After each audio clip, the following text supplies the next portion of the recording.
they came to the alcohol stuff. It's 6:30. We call the meeting to order. Thank you all for being here. At this time, we'll start the discussion of the August 16th regular board meeting agenda items. Dr. Randall. Mr.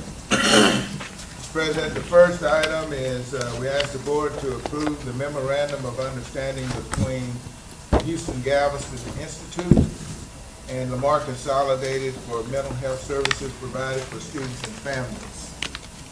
This is to help minimize barriers to student success through mental health support and collaboration with current community resources. I got a quick question on that. These people located on campus, how do we maintain the confidentiality? You know, you see the kid going down the hall, oh, Johnny's going down to see a therapist. What's wrong with Johnny? So how do we very casually get those kids in and out of there? Really, their offices are no different from any of the other counselors who work in the high school. Uh-huh. So as students go down there, there obviously there's confidentiality Right. involved. They're certified counselors at the same level as the other school counselors are. Yeah. So the students don't know Okay.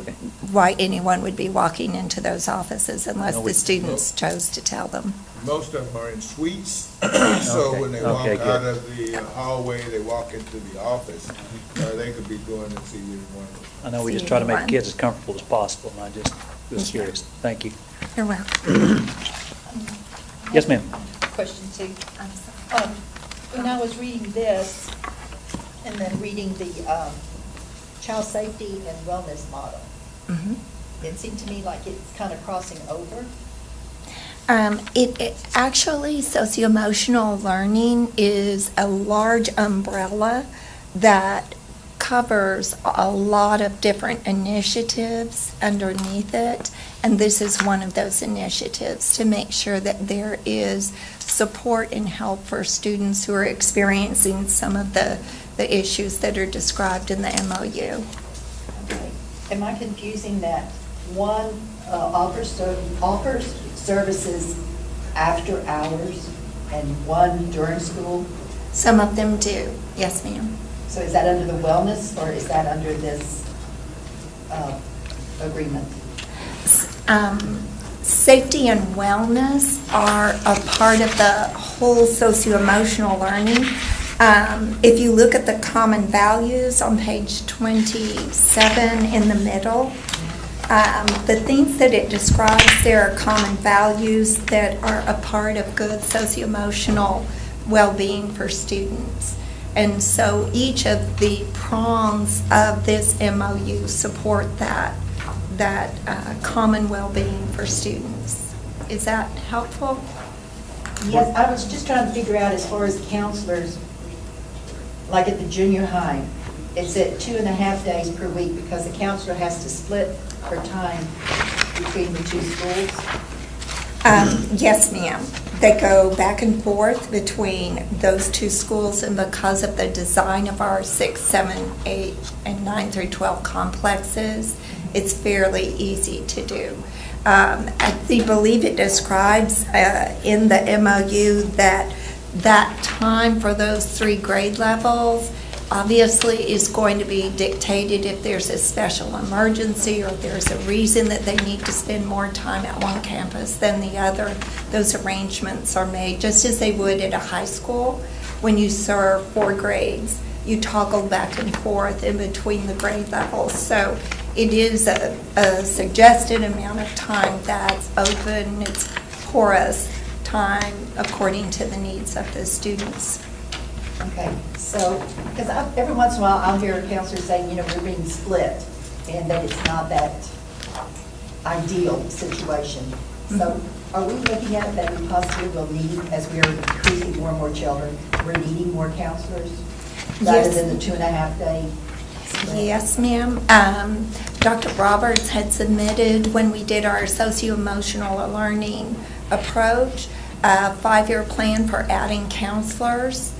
So each year we're tiering up as the district grows in order to get an optimum counselor-student ratio.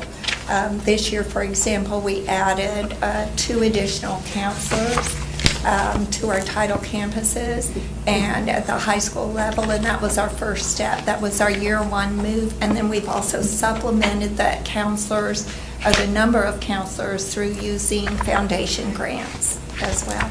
I also want to mention that in a meeting with Representative Miller, he was asking about 5 top priorities of the district, and Dr. Brown and his staff put together this great list, and number 1 on that list was assisting the state to get those counselor-student ratios where we'd like to have them. So this is a good time for us to be talking to our representatives, because when they head back to Austin, if they want to know what they can do, it's these kind of things to help out. So it's on their radar, and it's in our planning. And this is just one piece of a lot of things that are going to go in that whole program. And I'm curious, because I want to understand this more and more, but when I was talking about non-instructional school hours, when I read it, it was on page 28, it said Foster and George Ranch High, provider on non-instructional school hours. So typically when a counselor is within the school, if there is a time period that's non-instructional, such as lunchtime or advisory periods or times like that within the student's day, some of them have free periods in their schedules where they work in the office as an office clerk. Those are considered non-instructional school hours or non-instructional school day hours. When you're in Algebra 1, that would be considered an instructional time. So where possible, counselors work with students in the non-instructional times as opposed to during, say, Spanish class or English class or algebra class. So for those particular schools, it was very specific, but the other schools, it's whenever they really need it. They have different models at those schools. They also can use, because they can do teletherapy, which allows them to talk on the telephone, then they have a little bit different model. So not all, the schools are not all the same program. Right. They're very tailored according to, yeah. Ms. Vogt, is that because it's a federal grant? Is that why it's tailored to more so to the Title I schools? Actually not. The No. Title IV, a lot of it tends to be with the profile of the school, what the counselors at the school, as they work with Dr. Roberts, the type of program that they set up there. This is funded through Title IV funds, which are provided by the federal government. Title IV is new. It just was provided to the district last year, or to districts around the United States. This year, we had a significant increase in the amount of funds, and they divided it up categorically so that a portion of it could be spent on socio-emotional learning. And so when we applied for the grant, we invested it in a program tailored to But that essentially, school. is that also the reason why we're limited on how many hours and how many we can hire, correct? I mean, We're just limited by the amount of money that right, we that's what I'm received. saying. Yeah. So that's, if our concern is that we're having to split them, it's truly because we're limited. It's economics. Right, Yes. okay. And Okay. these covered junior high and high school. Do we have any programs? What we're talking about here is junior high and high school. Yes, ma'am. And the same thing with the wellness model? Is that too, the junior high and high school? Now, that's everybody. Is that- That's the whole, That's Okay, everybody. that's everybody. Yes. I just want to clarify so I understand this. And Fulsher, they will actually have a therapist that y'all are hiring. Is that correct? Yes, ma'am. For the 48? I read that in here too. I guess that's because they're new. Yes, ma'am. Okay. Their numbers are It's on page significantly 29, smaller. Right. Okay. That's it. All right. Thank you. Next item, we're asking the board to approve out-of-state travel for Fulsher to travel to Orlando, Florida. I think this is their first big trip. The next item, we're asking the board to approve out-of-state travel for Terry High School Band to travel to Orlando, Florida in June of 19. Yes, ma'am. This is just numbers. Terry's gonna have like 190 students going, and there's 26 chaperones. And the new school, I think, has something like 50 students, and they have 26 chaperones. Is there a guideline as to how many chaperones you'll use for every? One's a bus and every one's a trip? plane. I would have to defer to Mr. Estrada for that answer, or for Dr. Mossage. 150 students for Terry, I'm sorry. Sometimes the parents just sign up to go, and we list all the parents that have enrolled to attend. They may be paying, some of them may be acting as chaperones, some of them are just going along, but They're given the option? they are given the option to participate and And 26 and just happens assist. to be the number? Yes, ma'am. All right, thank you.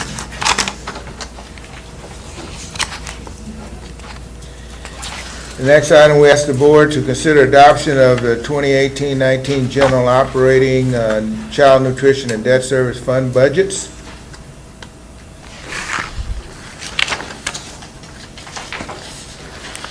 The next item, we ask the board to consider adoption by ordinance the 2018 tax rate.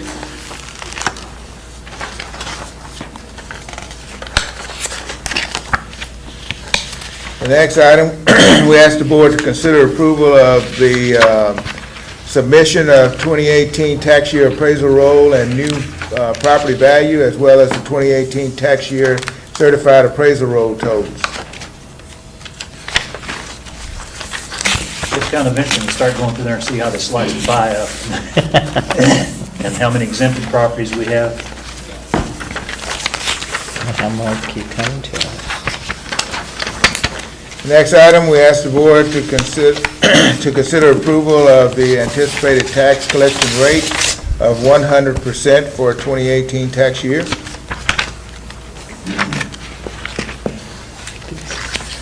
The next item, we ask the board to approve a resolution for the commitment of fund balance established according to the district fund balance policy and in compliance with GASB 54.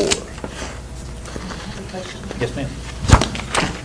I'm asking the questions. All right.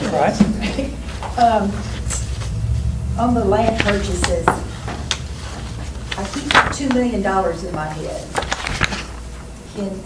Is what the bond was approved for? Or has this got anything to do with that? This is a commitment of fund balance so that if we should ever need additional funds to purchase land, then we have $1 million additional committed for that. This is like Yes. contingency This is, fund. there is a separate funding mechanism in our bond funds as well. Okay.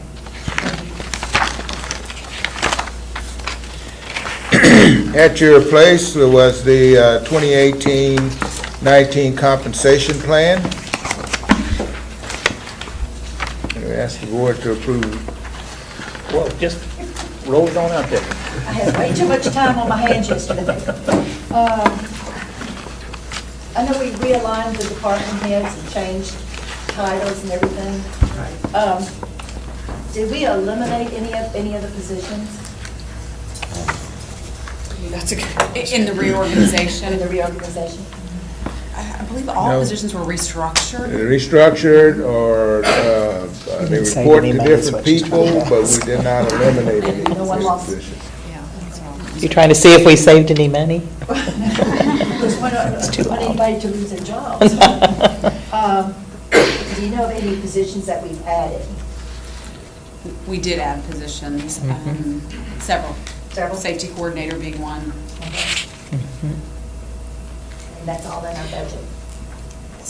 All of it is in this budget, yes. Okay, thank you. That's right.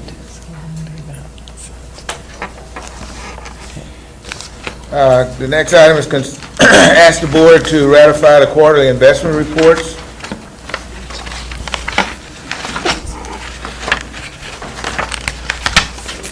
The next item is ask the board to ratify the financial and investment reports.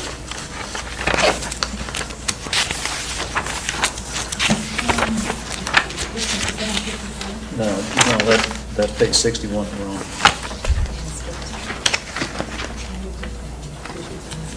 You got a question? That's one thing. You had a question on 55? We got ahead of you? All right, what is your question? It's saying that the district prepares and submits to the trustees a report of investment activity and position on a quarterly basis. Am I missing something? No, we get that. It's quarterly? We get that every quarter. Okay. All right, now back to 61, Dr. Next item is ask the board to consider approval of the year-end budget amendments. And just as a reminder, each year we do all of the year-end budget amendments and bring them to the board for approval.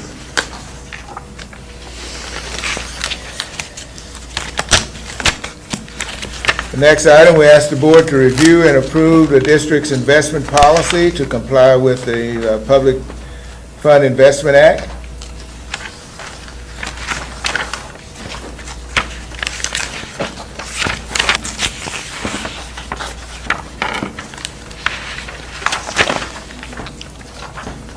The next item is ask the trustees to approve the service agreement with Memorial Hermann Benefit Corporation.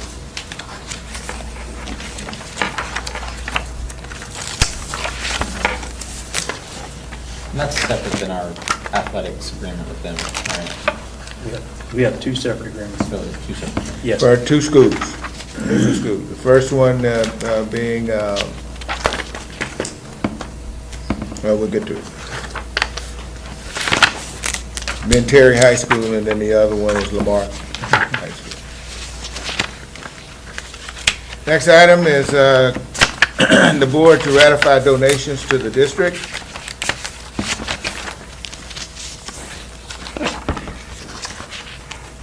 The next item, we ask the board to approve the attached resolution proclaiming September 18th as Childhood Cancer Awareness Month. As well as Hispanic Historic Heritage Month.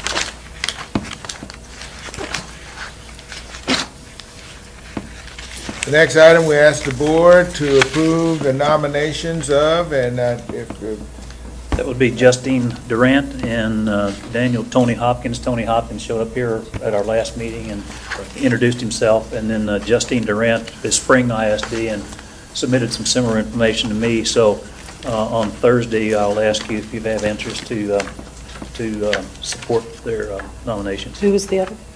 Pardon me? Who is the, Tony, but who's the other? Justine Durant from Spring Okay. ISD. Okay. Where's she from? Spring. Spring.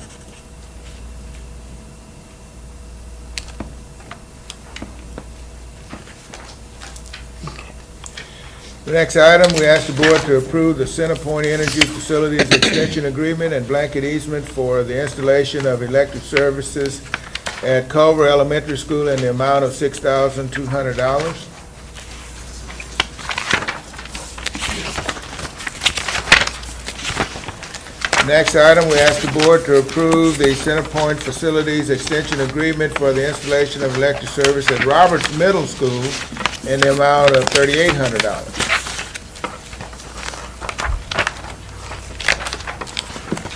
And I know you all love looking at all those diagrams and everything. Checking on the size of the conduit. There you go.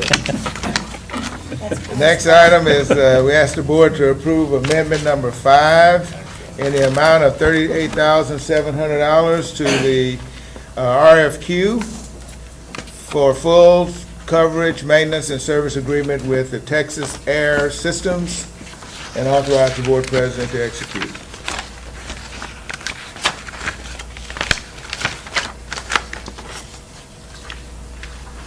Discussion of board training. Yeah, two things that pointed out in the audit. One was maybe the lightness of some of the board training we get, and the other was the board self-assessment. On the first one, board training, we talked about, I sent out a note to the board about giving me some input on what you thought should be included in that board training.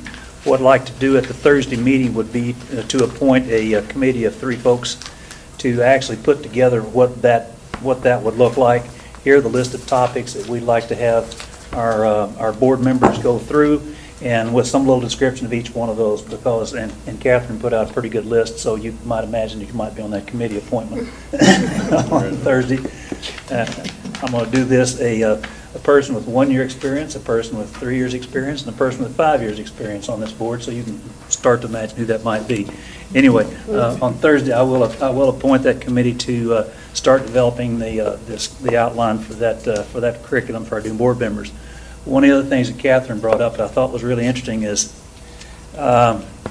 maybe we have a list of items that we want to go over with potential candidates for the school board. When they declare in February, we thought maybe it would be kind of nice if we had a couple board members sat down with them and went through, here's your laundry list of stuff you're going to have to look at. If you come in with the idea that school books is going to be your big issue, you're going to find out some other things on the table. So figured for kind of informal, would you like to join a couple school board members? And we'll run through the list of things that you're about to find on your plate that you had no idea was there. And it may help prep them a little bit for their candidate forum as well, because I think any of us reflecting back that we're sitting there trying to answer those questions, and we didn't have a clue.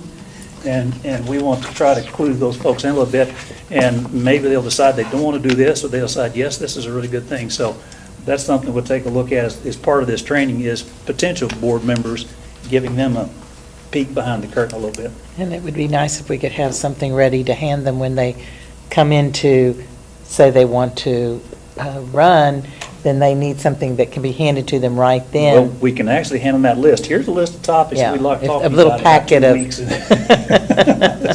Now you think you want to be a board You don't member? want to scare 'em off. No, but they need to. But a It's so good- much fun. Good dose of reality might be good. But for it them. is serious. It is a serious obligation. And we want to make sure that. Anyway, we're ready so for it. be prepared for assignments on for board training on Thursday evening. On the board self-assessment, I did send each of you a copy of an instrument used by the Oregon Board of Standards for Governance, Oregon School Board Association, and then I put one at your desk. This is one from TASB. And what I'd like you to do is take a look at those, and on Thursday, I'd like you to give me some input on which one of these, which way we ought to go on those. I really like the one from Oregon. To me, it was a lot more detailed and dug out a lot more stuff than the one from TASB did. And then we'll decide on a time when this board will do our self-assessment later on in the year. That would be our team building, and be an interesting exercise. Mr. President, I have not really, I guess, a question, but more like a comment. One of the things I didn't see in Ms. Kay's list, and you did a great job, thank you for saving the rest of us all, was, I don't know, sometimes felt like perhaps during that self-assessment, it would be helpful for us to get some feedback from our cabinet, from our superintendent individually, not necessarily, any kind of personal attacks or anything, but things that they see that we could do better, or things that That's a good they point. wish that we would pay more attention to. For example, something, I know that on my self-assessment, I really can't give a lot of feedback unless I know what I'm lacking. I can only improve if I know what I'm not doing, or what I'm not looking at, or what I'm not paying All attention right, to. that's a good idea. We'll That's a include good that. idea. We'll include some upward Feedback. feedback. And again, it's simple things. It's things that Well, I'm sure that all of you have thought a couple of times, I wish the school board would, ... Back when I was a manager, I did that with my whole staff, and I asked a couple basic questions. What do I do that you like, and what do I do that you don't like? Yeah. Interesting responses to that. And even from our superintendent, I mean, we sit down twice a year and we evaluate him, and yet we never really get a lot of feedback back. Well, that's sort of what it popped out in this audit, that we're sitting up here going along our merry way and not taking that introspective look, so we'll do that. Thank you, that's a good suggestion. Thank you, Dr. Lynch. The next item is approve the interlocal cooperative contract with Texas General Land Office for the purchase of natural gas.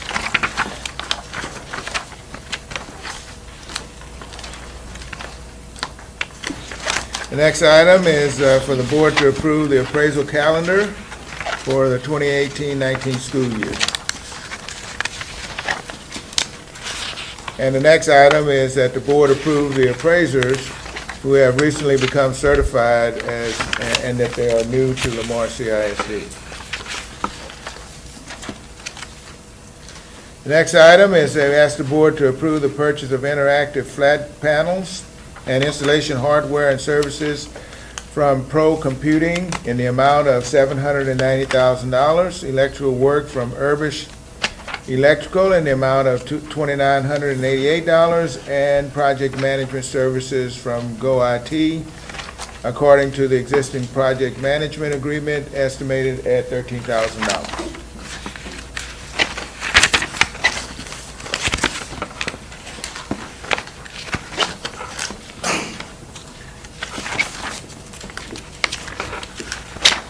And you have an addendum at your place for the approval of SHI Government Solutions for professional services related to disaster recovery and business continuity planning in the amount of $75,000.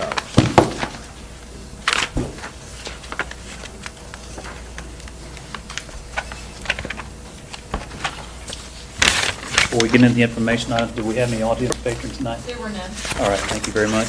And I realized I didn't formally establish a quorum, but we do have a quorum. All right, Dr. Randall? Okay, the STAR results.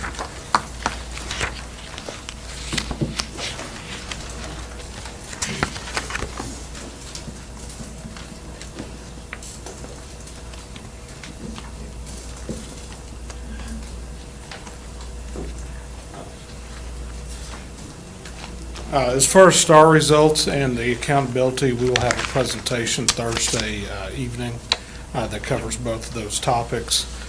We do have all of our results in for the accountability ratings, and we'll be discussing that as well as the distinction designations.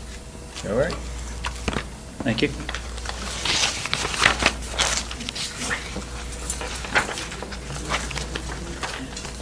Questions on the Advanced Texas program? This is again an agreement with Texas A&M that provides us an additional facilitator, college and career facilitator at Terry High School. District Improvement Plan quarterly update.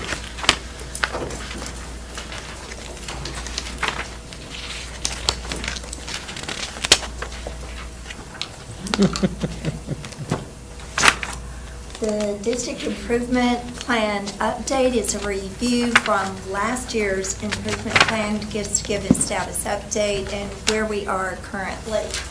We have 5 different areas that we'll be reviewing: C&I, CTE, finances, safety, and of course outreach. We continue to make improvements and advancements in the instructional program, so the next few slides are going to be specific highlights of the work that we've been doing. However, they're not all encompassing, and we welcome any questions that you might have. We've continued to make improvements in these areas. Administrators have attended the College Board Conference and Dream Deferred in order to assist in working with our underrepresented students in AP courses. These are paid through as much as possible. We'll cite source of funding for these. Most of them are through federal funds. Title II is for professional development. 9 AP teachers attended the annual College Board AP conference through local funding. 71 teachers attended the College Board APSE through federal funding. AP teachers have also begun a collaborative community by their various content areas in Canvas under the guidance of our Special Projects Coordinator through Title I funding. Our underrepresented students in the GT program at the elementary level have increased by 14% year over year through the utilization of the challenge pool. This was something that was also noted in the audit.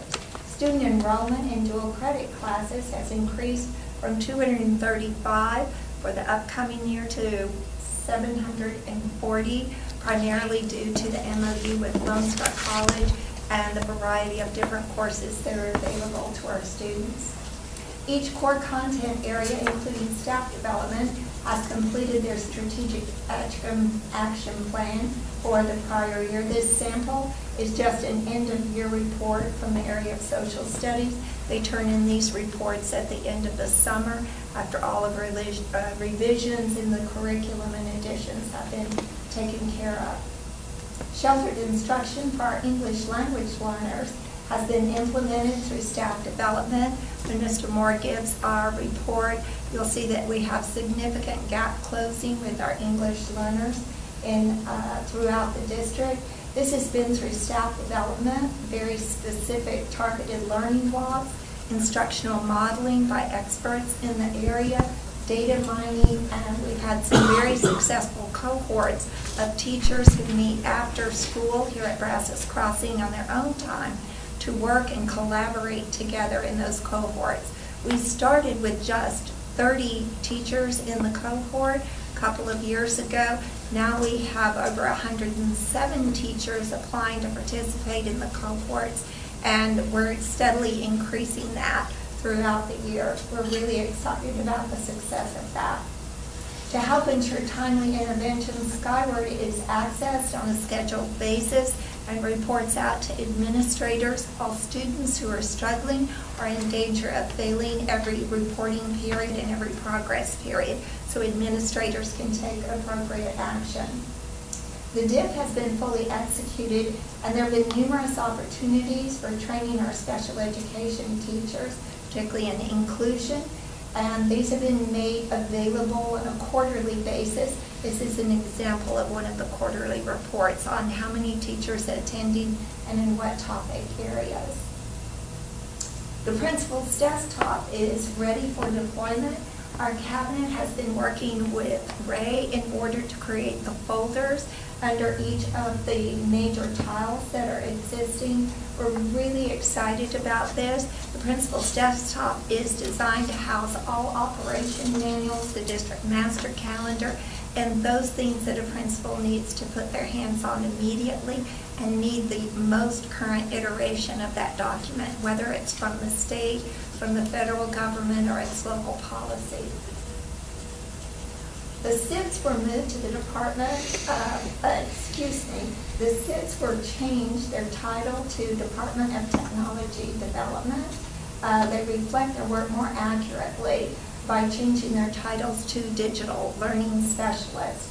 First efforts are being focused on developing a scope and sequence for all TATs at our grade levels. We did a SWOT analysis with them early in the summer, and this led to the development of a systemized approach in putting the technology teams embedded in the roadmaps or in the lesson planning. What that allows the teacher to do is when they access the roadmap or the curriculum guides, rather than having the technology teams housed or existing over here, they're being nested right within the curriculum so that the teacher can select a project that is more closely aligned with the concepts that they are teaching. Strategies are also under development for reaching systemic success for all of our grade 8 students. In other words, when they leave junior high, they're fully prepared to execute any of the projects that they may have facing them in terms of technology at the high school level. We're selecting at this time an evaluative instrument so that all 8th graders at the end of the year will receive that assessment and be able to demonstrate and model their technology abilities.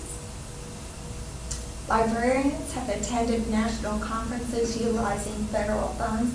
This will increase the capacity to support our digital learning specialists. We're marrying those two positions very closely and providing support and help to the teachers with instructional technology. Title funds have also been leveraged to increase inventory of our laptops. At the end of the year, we sweep our title accounts and had enough money left this year to purchase more laptops for access at homes. An additional TEA grant was applied for $147, and we were able to purchase another 100 laptops out of those funds. One of the things we're most proud of this year with the support and work with the Holsworth Center is the development of our leadership pipeline. The pipeline has these stages, 6 stages primarily. Pre-service stage, I hope you can read on your laptops better than it's showing up here. Pre-service stage are aspiring administrators, teachers in the classroom who would like to become administrators or to further support their careers in that area. The Bridge program is for teachers immediately after they receive an administrative certificate, and they engage in activities that will help prepare them for an assistant principalship. The induction year is a year of mentoring for the first-year assistant principal, as well as a broad sweep of training activities that will help them prepare them for the emerging stage. At that point, they're experienced assistant principals. We work with them on the leadership competencies that we value within the district to become a first-year principal, which is induction 2.0. They're assigned a mentor. They meet regularly with a mentor, again, on competency areas, as well as basic knowledge skills that one needs to acquire as a working principal. And finally, we have the leadership strands. Those are experienced principals. Those programs are divided into areas: learning leaders and mentor leaders. Very quickly, the status of our district in working through those. In pre-service, part of that was our Grow Your Own grant. We awarded it to 9 paraprofessionals. Each of those 9 received $11,000 scholarships over the next 2 years in order to complete their diplomas for classroom teaching. 2 cohorts of individuals who are current teachers have completed their masters. Our most recent cohort will graduate in January, where they'll begin their bridge year or their bridge semester. During that bridge semester, again, we work with them on some of the basic programs, software programs they'll be using, basic laws that govern administration in campuses and public schools, as well as some of the skills in the competency areas that we emphasize with our principals. The first bridge semester, again, begins in January, and they should be ready to hire for the coming year. We have 20 candidates in that, and they're all very strong, so it will help support our hiring process in the spring. We have selected 5 mentor principals who work with that bridge curriculum, as well as high potential principals in their induction year, emerging in induction 2.0. We have budgeted federal funds to provide them a stipend of $3,000 for their help and support in that area. The work is all based on our leadership definition, the competencies that we have identified, the leadership pipelines in Ontario, Canada, Singapore, and several leading Texas ISDs. We drew from examples in the work in all of those areas to create our leadership pipeline. In continuing improvements for CTE, the class of 2018 is incomplete right now. As soon as that information is in, we'll give a report on our CTE goals. As you can see, there are 4 bulleted areas, and basically the year hasn't quite closed out, and some of the things that will influence that report card. Before we get away, there was some exciting stuff in there. Very well done. Yeah. Wow. And now continuing on with the financial and business areas, we have a few progress points to report. As you know, the 2018-19 budgets and all the surrounding materials and forms and recommendations have been developed. We've also started drafting the comprehensive budget document, which we haven't had a comprehensive document for budgeting in many years. This will have not only the budgets, but a lot of other informative information in it. We will also submit it to the GFOA, which is the Government Finance Officers Association. They have a program similar to ASBO, which we submit our annual financial report to, and they benchmark and measure you against various standards for budgetary excellence. So we're looking forward to doing that. We're also using Forecast 5 now to prepare a multi-year projection for multi-funds for budgeting. The software tool is very robust in that it encompasses all of the academic, enrollment, personnel, and financial data, and you can slice and dice and cross-reference all that data. to come up with various ROI statistics and things like that. So we're also excited about that. Over the summer, actually the spring and the summer, we did complete the upgrade to Munis. We're working under version 11 now. There are a lot of functionality improvements, and we're looking forward to adding a few additional modules. If you'll recall, in the operational audit, we had some comments about student activity fund accounting, and so we would like to add a module for that, as well as an employee expense module and some things like that to increase efficiency.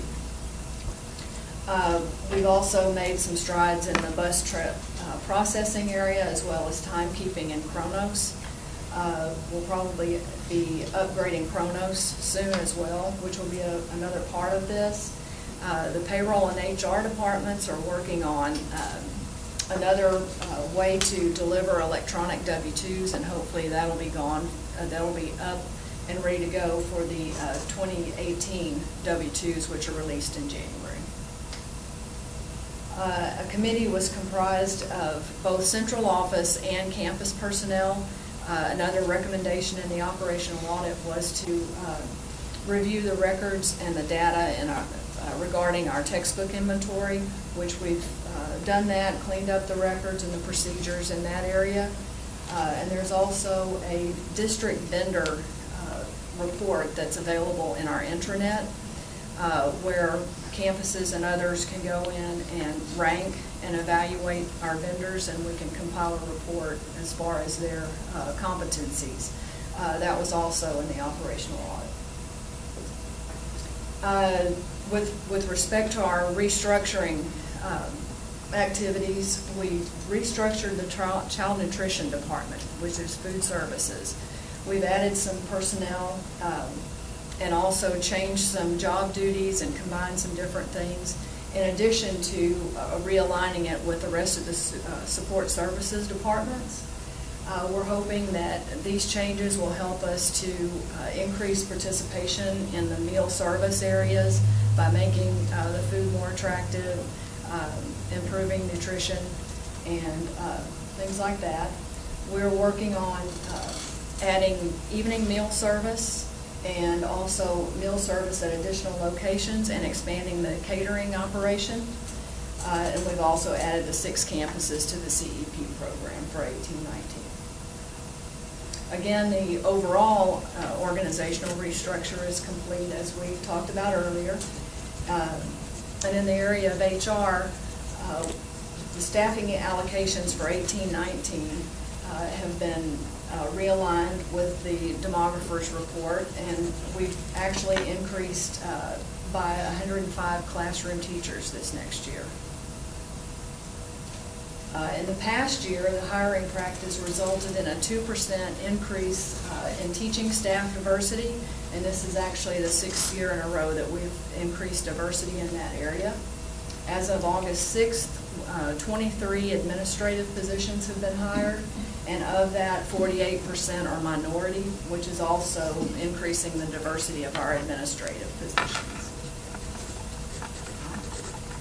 Again, great strides. Thank you. The next priority focuses on safety and continuing to make improvements to safety and security in our district. Of course, the school safety coordinator is rocking and rolling right now, and Lamar CISD has made several site visits to our campuses, made himself very available to our principals with any questions that they have to date. The Standard Response Protocol, or SRP, was implemented this summer to simplify and standardize emergency response in our schools, and both training and materials were provided to all of our campuses on August 3rd, and we will have a follow-up report on Thursday regarding school safety to dig into this a little bit more as well.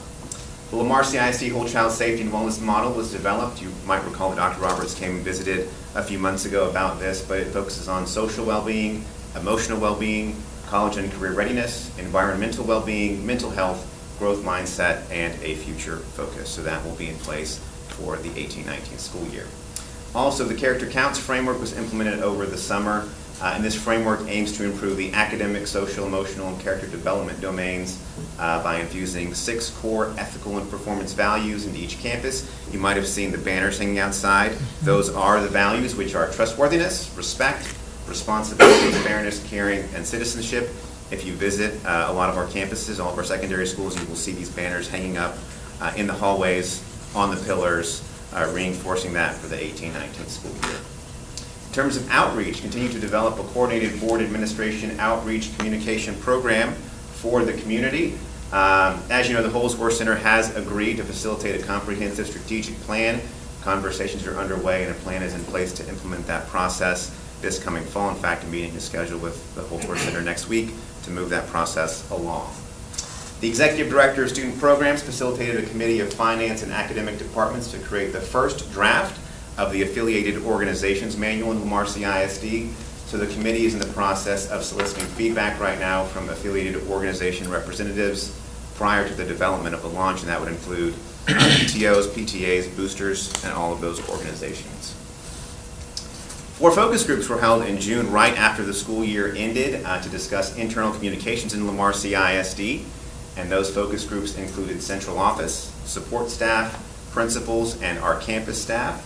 The following strategies were presented at our recent administrative retreat for final feedback from those groups. One comprehensive email that would go out to principals from the chief academic officer at the same time, weekly, so that they know exactly what to do and where to find their information.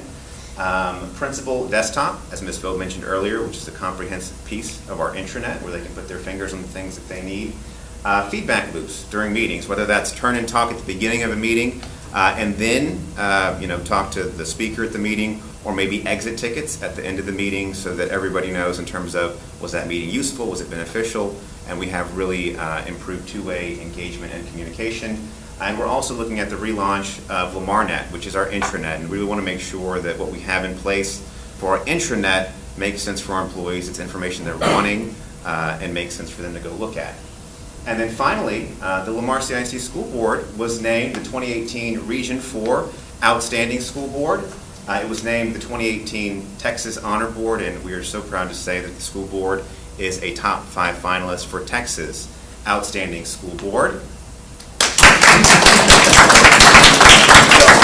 Obviously, that's a big part of community outreach, so congratulations to you all as well over the previous school year. Any questions? And we'll be happy to jump in. We got some really exciting stuff, and I would make a couple of comments. Dr. Randall and Catherine and I did meet with the Holsworth representative the other day to do some of this kickoff with the strategic plan. That's going to be exciting. I'm really looking forward. They're a great organization, very organized. And then this afternoon, Dr. Randall and I had a chance to sit down with Michael Josephson, who's the character counsel, and he was extremely complimentary of what he has seen here. He said the enthusiasm of this district he hadn't seen any place. He was just over the top excited about what he saw in our district. He said, well, we kind of expected that, but so it was great to have an outside perspective, look at what we're doing, and he said we are really rocking and rolling. So thank you for all the work you put into this. I have a comment. One of the things that I know a few of us were really concerned about when the cabinet had their seats up close to us not too long ago, maybe 6 months ago, and one of the things that we were concerned about was that you guys were having to work so much harder to accomplish this. And somebody, and I can't remember who it was, but someone that was sitting up here, one of your cabinet members, said, we're going to work really hard for the next several months, but eventually this will lighten our load. I hope that that's true. I don't want to put anybody on the spot, but I don't think they've gotten to that point yet. But there's so much here that at least Yes. is a guideline on which direction to go. So I hope that eventually, even if it's not now, that it does lighten your load. Thank you so much. It looks great. I guess one of the questions I had, and it went through so fast, when someone is working through, I guess, the different steps to become a principal, how long does this take? Is it a year process, half a year process, or how long do they need to do to get to where they want to be? That's an excellent question. When you get your master's in our cohort with the University of Houston, it's the only program that we know of that you can get your master's in a year for $12,000. It is intense. So it would take a year to go from teachers to your administrative certificate, providing you pass the state test. Right. After that point, you are eligible, if you have 3 years of teaching experience, to apply for an assistant principal's position. During our interview process, we reformed our questions so that they really reflect the competencies and the values. So we're creating a system that is perfectly aligned with what we believe in our leadership definition and the competencies that are visible when you have that belief system.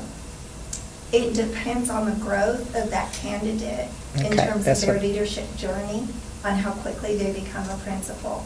It's typically, the research tells us, not really dependent on age or experience. It's really on how quickly they develop those competencies that would make them a good candidate to lead a So the campus. better qualified they are or competent, they can move through the system at maybe a rapid rate where somebody else might need to take a little bit Takes a longer. little longer. So they can gear it towards, so it's not one size fits all. Right. Okay. And I guess the other question I had was, you said you added 6 more campuses that I guess are getting free and reduced lunch. What does that bring us up to now? 16. That's what I thought. Okay. Just making sure. I have Yeah, a question yes. about, with these scholarships, is there a commitment to so many years to stay with our district once they're up Yes. at this level? Yes, ma'am, Oh. 5 years. 5 years? Okay. And I'm just going to make a comment too. I am so proud of all of you. Yeah. Really, I mean, we can only imagine, you know, how much time and after just hearing about Holsworth and the demands and everything of all of you guys putting in that 24/7, you know, I think maybe we should somehow figure out a way to have administrators acknowledged, but I'm proud and I want to say thank you. Yeah, I was going to add on, she stole some of the words out of my mouth when I saw it last year about put up the board being recognized. And then I think Dr. Grant will agree likewise when he was recognized. None of that's possible unless you do the work that you do. That's right. That's right. Thank you. So thank you very much. I will comment, Ms. Roberts, there are a number of, you could take the strategic plan, you could take the operational audit, you could take hose work, you could take any one of them in and of itself, by itself. Yes. During And be the course of exhausted. the year, and that is a challenge. I am so proud of our staff. They just rolled up their sleeves and they went to work. And they're anyone, anywhere around. That's as good as the staff that we've got here. So I Agree with appreciate that one. your recognition of that. Thank you. Thank you so much. Thank y'all. The next item is the tax collection report.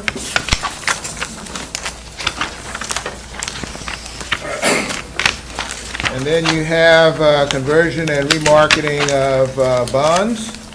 And congratulations, for nice work on that. And the next page as well. And the Yeah. next page as We were in well. the market at the right time. Praise the Lord. But if you're not watching it, don't know what you're doing, it doesn't make any difference. And then we have payment of construction projects.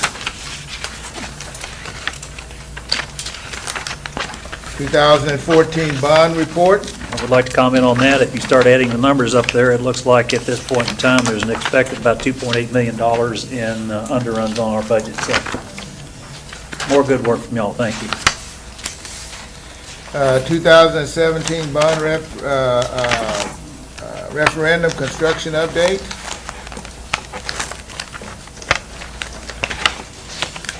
Funding, 2011 available funds. Transportation. I just want to do a shout out to the transportation for all that training that you sent your people to. I don't remember that when I first started on the school board to even having these reports. And I think y'all were kind of left behind. But I'm very impressed with Well, what thank you're you. doing. Thank you. Well, I remember when I first came on the board, there seemed to be issues about transportation regularly that we heard about. And I can say, we don't hear anything anymore, so. Well, yeah, Let's Dr. get through the Moran first will day of remember in school. my second interview that I said that my philosophy for the department is I want us to be invisible. So that's what we're moving towards. Anyway. We'll find some stealth buses, we'll be good. Good good job. Thank you again. Thank you. You have first reading of board policies, update 110 and 111. You will get a report on Thursday night with the whole child safety and wellness model, as well as the school safety update. Mr. President, that concludes board agenda items. All right, thank you very much for going through the agenda so expeditiously tonight. Is there anything else that y'all need to bring forward the board? If not, we stand adjourned at 7:25. Thank you for your work.